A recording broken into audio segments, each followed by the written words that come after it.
وقتی که یه رفاقتی رو شروع میکنی با خدا و میگی که آمدم،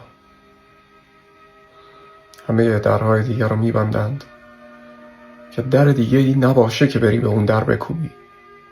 همه اطرافت، همه ارتباطاتت، همه امیدهات، همه کسانی، چیزهایی که روشون حساب کنی رو ازت میگیره که فقط یک در بمونه و بری پیش خودش و به در خودش در بزنی، جای دیگه‌ای برای مراجعه نداشته باشی.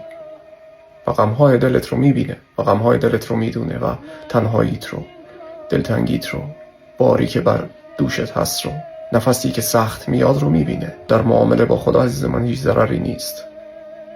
آنچه او ریخت به پیمانه ما نوشیدی. هرچی که در پیمانه تو ریخت عزیز من سر بکش.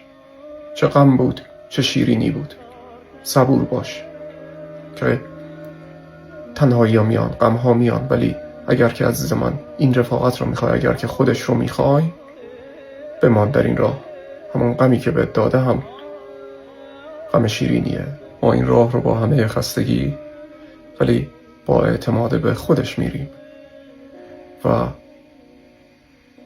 منتظر گشایش خودش، منتظر لطف خودش.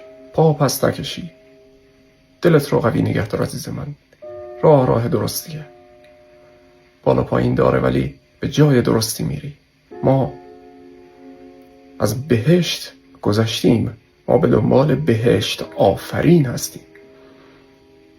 ما بهشتم گفتیم آقا، همین بهشتم که خیلی عالیه، ما همینم نمیخوایم، ما خودت رو میخوایم. اگر بهشت انقدر زیباست، بهشت آفرین، پس چی باشه؟ ما خودت رو میخوایم. بمون در این راه عزیز من.